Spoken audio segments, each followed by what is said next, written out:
Hay mucha gente sincera en el mundo que no cree que la Biblia es la palabra inspirada de Dios. Algunos lo toman apenas como una grande obra de literatura.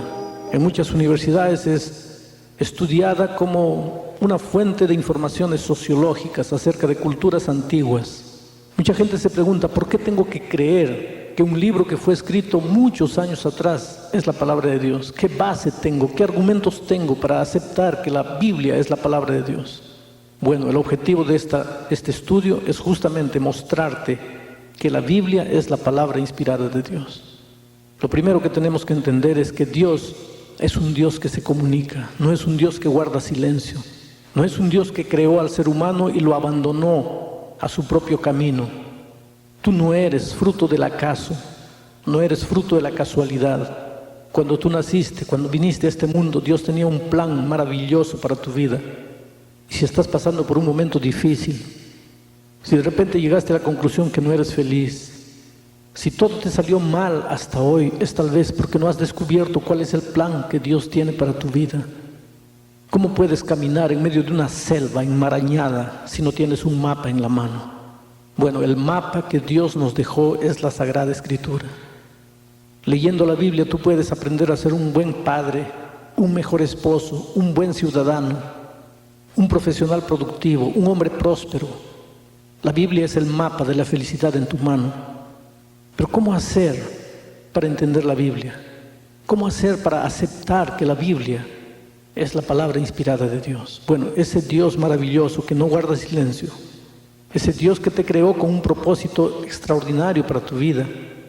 En el jardín del Edén se comunicaba con Adán cara a cara. Hablaba como tú hablas con tu esposa o con tus hijos. Y el hombre se regocijaba en hablar con su Dios, en mantener una comunión corporal con el Creador. Sin embargo, el registro bíblico dice que después del pecado Dios vino a visitar a Adán y Eva, pero ellos se escondieron atrás de un árbol. Desde entonces el hombre pasó a escuchar la voz de Dios, pero ya no podía verlo cara a cara porque el pecado los hacía sentir indignos. Por más que los brazos del Padre estuviesen abiertos, el pecado los hacía sentir que no merecían. Tenían miedo. Ese miedo hacia Dios es uno de los primeros frutos del pecado en este mundo. Adán y Eva ya no podían ver el rostro de Dios, no podían mirarle a los ojos, pero ahora podían escuchar la voz. Sin embargo, el tiempo fue pasando y en Éxodo capítulo 20, versículos 18 y 19 encontramos lo siguiente. El pueblo de Israel ya estaba en el monte Sinaí. Dios estaba queriendo entregarles los principios eternos de una vida próspera. Dios estaba queriendo comunicarse como siempre a través de su voz, pero mira lo que el pueblo dijo. Todo el pueblo observaba el estruendo y los relámpagos y el sonido de la bocina y el monte que humeaba, y viéndolo el pueblo temblaron y se pusieron de lejos y dijeron a Moisés: habla tú con nosotros y nosotros oiremos, pero no hable Dios con nosotros para que no muramos.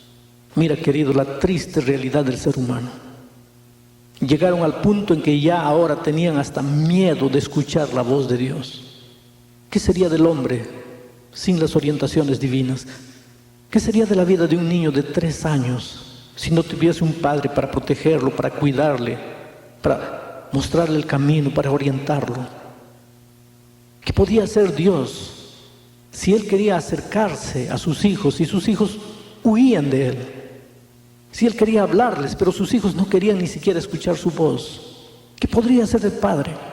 Fue entonces que Dios, para no guardar silencio, para poder continuar orientando a los seres humanos, aconsejándoles, mostrándoles el camino de la felicidad, de la prosperidad, del éxito, para no verlos derrotados, humillados, fracasados en la vida, fue entonces que Dios tuvo que escoger a algunos hombres, porque a lo largo de la historia siempre ha habido hombres que han vivido una vida de especial comunión con Dios. Y Dios tomó a esos hombres y les confió el mensaje. A veces lo hizo a través de sueños, a veces lo hizo a través de visiones, a veces se les presentó personalmente, les dejó escuchar su voz. Esos hombres tomaron el mensaje, escribieron ese mensaje y nos dejaron como un legado para nosotros. La colección de esos mensajes es lo que nosotros llamamos de la Sagrada Escritura o la Santa Biblia. El apóstol San Pedro, en su segunda epístola, capítulo 1, versículo 21, dice lo siguiente: porque nunca la profecía fue traída por voluntad humana, sino que los santos hombres de Dios hablaron siendo inspirados por el Espíritu Santo. Quiere decir que esos hombres no decidieron ellos escribir la Biblia. Fue Dios que decidió escogerlos y entregarles su mensaje. La palabra de Dios no fue traída por voluntad humana. Fue Dios que escogió a esos santos hombres. Pero bueno, tú puedes pensar, ¿y qué pruebas tengo? ¿Qué argumentos tengo para aceptar que la Biblia es la palabra de Dios? Bueno, vamos a mencionar algunos argumentos. Primero, el testimonio de los propios escritores. ¿Qué quiere decir esto? Los propios escritores bíblicos dicen que ellos no escribieron sus palabras, no escribieron lo que quisieron, sino que recibieron el mensaje de Dios. Por ejemplo, David, que escribió los Salmos, él dice lo siguiente, en el segundo libro de Samuel, capítulo 23, versículo 2, él dice lo siguiente: el Espíritu de Jehová habla por mí, y su palabra está en mi boca. El profeta Ezequiel, en Ezequiel 2:2, dice lo siguiente: y luego que me habló, entró el Espíritu en mí. Bueno, así como David y Ezequiel, los otros escritores bíblicos también antes de escribir decían: palabra de Jehová que vino a mí, palabra del Señor, palabra de Dios. Quiere decir que la primera prueba que tenemos es el testimonio de los propios escritores bíblicos. Ellos antes de escribir dijeron: no es mi palabra, es la palabra que Dios me entregó. Bueno, tú vas a pensar, pero cualquiera podría decir: yo recibí la palabra de Dios, y nosotros vamos a creer por eso. Efectivamente, ese argumento es bueno, pero es muy frágil. Entonces tengo aquí un segundo argumento: el testimonio de Jesús, predicando su evangelio. Los libros del Antiguo Testamento ya estaban escritos, y muchas veces en sus enseñanzas Jesús mencionó citas de la Biblia que ya estaba escrita en aquel tiempo. Ahora, si esas palabras del Antiguo Testamento no hubieran sido inspiradas por Dios, Jesús no las habría mencionado en sus enseñanzas. Por lo tanto, el hecho de que Jesús citó muchos versículos de la Biblia del Antiguo Testamento es una prueba más de que la Biblia era la palabra de Dios. Tercer argumento: la unidad de la Biblia. ¿Qué es esto de la unidad de la Biblia? Mira, la Biblia fue escrita en un periodo de 1500 años. Quiere decir, Moisés, que escribió el primer libro de la Biblia, escribió, vamos a decir hoy día, y Juan, que escribió el último libro de la Biblia, lo escribió 1500 años después. Quiere decir, Moisés no conoció a Juan y Juan no conoció a Moisés. Entre Moisés y Juan están Isaías, Daniel, Pablo, Lucas, Mateo, Zacarías, en fin, tantos escritores bíblicos. Son 40 escritores bíblicos, diferentes culturas, diferentes formaciones, diferente tipo de educación, diferente ambiente en que crecieron. Muchos de esos hombres no se conocieron entre sí, la mayoría no se conoció entre sí. Sin embargo, si tú lees la Biblia desde el Génesis hasta el Apocalipsis, te vas a dar cuenta que hay una unidad. Es como si Moisés le dijese al siguiente escritor: mira, yo voy a parar aquí, tú continúas el mismo raciocinio. Y después ese escritor para y le entrega la posta al otro y le dice: mira, ahora tú vas a continuar en la misma línea de raciocinio. Por ejemplo, El Génesis empieza narrando la historia de la creación. Después viene la entrada del pecado, la caída del ser humano y la desgracia del planeta Tierra. Si tú vas al Apocalipsis, la Biblia termina narrando la salida del pecado, la restauración del hombre y nuevamente un mundo perfecto y lleno de amor. Y entre Génesis y Apocalipsis, toda la historia de tragedia, de dolor, de muerte que el pecado trajo al ser humano. Solo que Moisés no conoció a Juan y Juan no conoció a Moisés. No son libros separados donde cada autor escribe una cosa diferente. No, hay una línea, parece que hubiese un hilo cosiendo cada página de la Biblia. ¿Por qué eso? Porque a pesar que hubo 40 escritores diferentes, hubo un solo autor, que era el Espíritu Santo. Fue el Espíritu Santo que inspiró a Moisés y ese mismo Espíritu Santo inspiró a Juan. Por lo tanto, a esto es lo que le llamamos la unidad de la Biblia. Y esta unidad de la Biblia para mí es uno de los argumentos poderosos para aceptar que la Biblia no es un libro común, es la palabra inspirada de Dios. Pero hay un argumento más. Las profecías cumplidas. La Biblia no es un libro específicamente de profecías, pero hay muchas profecías contenidas en ella. Voy a mencionar apenas dos. Isaías 40, 22. Isaías 40, 22 nos dice que la tierra es redonda. Solo que la ciencia de aquel tiempo miraba la Biblia con ojos de sospecha. Y la ciencia afirmaba, no, la tierra no es redonda, la tierra es plana. Pero la Biblia decía que la tierra era redonda. Fue el 12 de octubre del año 1492 que finalmente Cristóbal Colón llegó a América y probó al mundo que la tierra era redonda. Y la Biblia ya lo decía muchos años atrás. Otra prueba, Daniel capítulo 2. El objetivo del estudio, de este estudio, no es estudiar la profecía de Daniel 2. Pero quiero despertar una inquietud para que tú busques más información con relación al capítulo 2 de Daniel.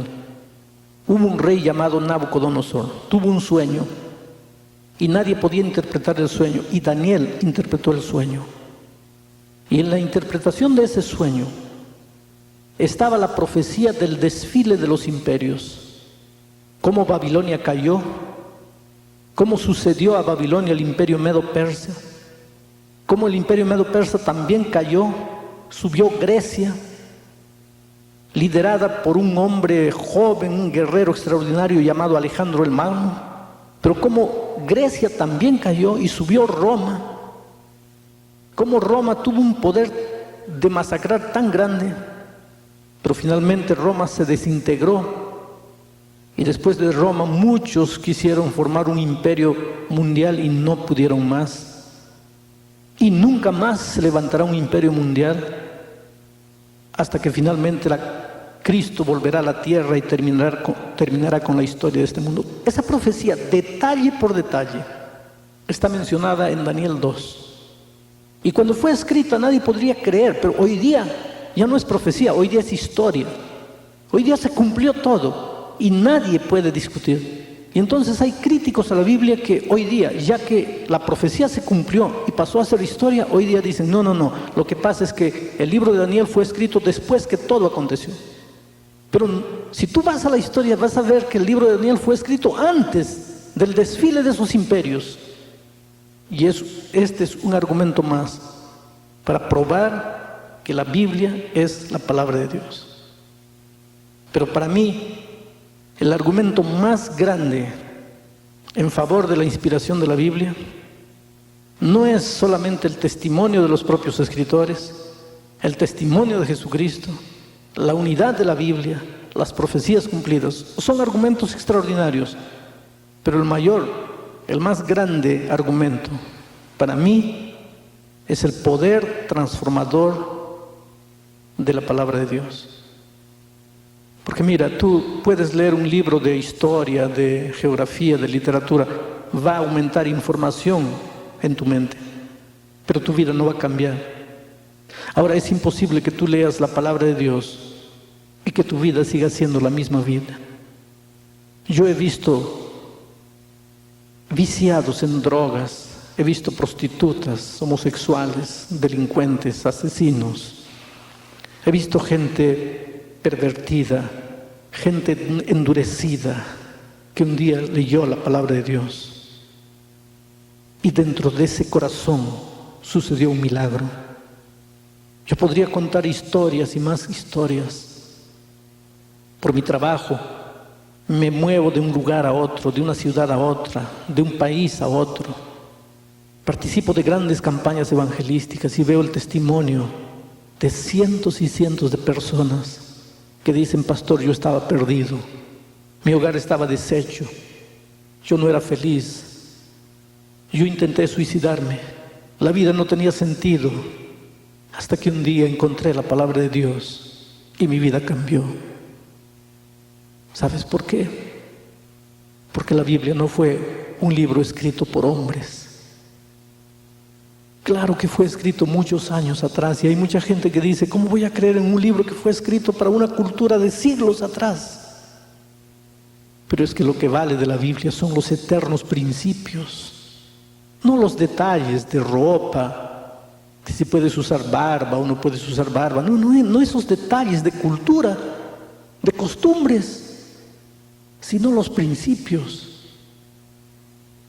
La verdad siempre fue verdad. La fidelidad siempre fue fidelidad. La honestidad siempre fue honestidad. El hombre sin Cristo siempre fue un hombre vacío, desesperado, loco.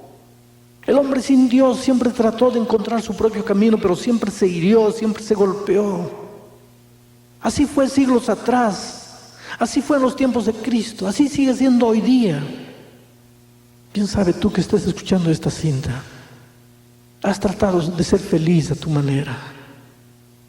¿Pero qué has conseguido? Te has herido, te has golpeado.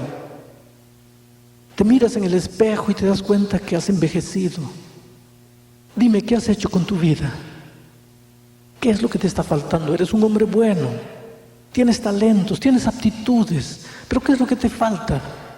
Es que estás perdido en una selva enmarañada y tratas de encontrar tu propio camino a tu manera, hasta que un día te caes cansado en un rincón y sientes que no tienes fuerzas para seguir adelante. Pero es que tú no necesitas vivir así, porque el Señor Jesucristo te dejó un mapa, y con ese mapa en la mano tú puedes avanzar sin miedo. Toda la Escritura es inspirada por Dios. Toda la Biblia es inspirada por Dios. No es solamente una parte, es toda la Biblia. Y es útil para enseñar, para redarguir, para corregir, para instruir en justicia. Primero vamos a hablar un poco de la inspiración. Toda la Escritura es inspirada por Dios. Pero escucha una cosa, tenemos que entender esto. Los hombres que Dios escogió para inspirarles el mensaje no fueron marionetas, no fueron títeres, no fueron muñequitos que recibieron de Dios palabra por palabra lo que tenían que escribir, no. Dios les dio el mensaje, pero esos escritores usaron su propia cultura, su estilo de escribir, su manera de escribir. Muchas veces los conceptos que ellos tenían como fruto de la región en que vivían, pero el mensaje era inspirado, no las palabras. Dios no tomó marionetas, Dios tomó seres humanos y respetó la libertad. Pero claro que el Espíritu Santo que inspiró el mensaje se encargó también de cuidar que esos escritores humanos no cometiesen errores, no transmitiesen el mensaje de una manera equivocada. Ahora, cuando el mensaje llega a nuestras manos, Dios, el Espíritu, hace otro trabajo en nosotros. Él ilumina nuestro entendimiento. Porque así como el Espíritu cuidó para que los escritores bíblicos escribiesen el mensaje correcto, El Espíritu Santo hoy día nos inspira, nos ilumina para entender el mensaje correcto, porque nosotros también podemos equivocarnos en la interpretación del mensaje. A ese trabajo del Espíritu le llamamos iluminación. Y porque la Biblia fue un libro inspirado por Dios, nunca debería ser leída sin oración. Siempre que abras la Biblia, tienes que cerrar los ojos y conversar con Dios y decirle: mira, Señor, te agradezco por tu palabra. Yo sé que fue inspirada por el Espíritu Santo, por lo tanto necesito de ese Espíritu Santo para poder entender el mensaje.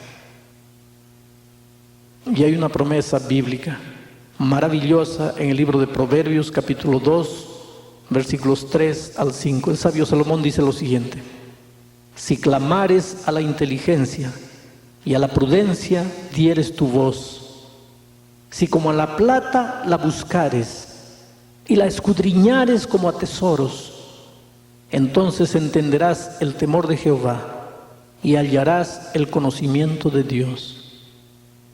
Aquí Dios está prometiendo que si tú estudias la Biblia con diligencia, que si tú cada mañana te levantas con el deseo de entender cuál es el plan de Dios para tu vida, Dios no te va a frustrar. Dios te va a responder, Dios te va a mostrar el camino. Mira, hoy día millones de seres humanos en el mundo no salen a trabajar sin escuchar su horóscopo a través de la radio o a través de la televisión, o sin leer su horóscopo a través del periódico. Los seres humanos tienen miedo de dar un paso sin consultar cómo será ese día. ¿Y con quién consultan? Consultan con los astros, con las cartas, con los cristales, con los números. Pero yo te pregunto, ¿por qué en lugar de preguntar a los astros cómo va a ser tu día hoy, no le preguntas al Dios que creó los astros? ¿Por qué en lugar de ir a un adivino, no vas al Dios que creó a ese adivino? La promesa bíblica es: si clamares a la inteligencia, si como la plata la buscares y la escudriñares como a tesoros, entonces entenderás el temor de Jehová y encontrarás el conocimiento de Dios. Y si has vivido derrotado hasta hoy día, tal vez sea porque no conocías cuál es el plan de Dios para tu vida. ¿Cuál es el resultado de estudiar la Biblia? A medida que vayas estudiando y leyendo la Biblia, ¿qué es lo que va a pasar en tu vida? Salmo 119, versículo 9 dice lo siguiente: ¿con qué limpiará el joven su camino? Y él mismo responde: con guardar palabra. Quiere decir que uno de los frutos que aparece en la vida de aquel que lee la Biblia es que su vida comienza a ser limpiada, a ser corregida. Salmo 119, versículo 11 dice: en mi corazón he guardado tus dichos para no pecar contra ti. Quiere decir que uno de los beneficios del estudio de la palabra de Dios es que tú comienzas a entender cuál es el camino correcto. El otro día yo conversé con un hombre que había abandonado a su esposa y a sus hijos y malgastaba el dinero con mujeres. La pobre esposa lloraba, 4 hijos pequeños. Pasaban por necesidades terribles. No debían vivir esa vida, siendo que el esposo tenía un buen sueldo. Pero el hombre gastaba ese dinero con vicios, alcohol y mujeres. Hasta que un día él encontró la Biblia. Empezó a estudiar la Biblia. Y ya dije, nadie puede estudiar la Biblia sin que su vida cambie. Y ese hombre entendió que estaba caminando por caminos peligrosos. Ese hombre entendió que estaba destruyendo la vida de esa esposa y de esos muchachos. Y volvió para la casa arrepentido. Y pidió perdón a la esposa y a los hijos.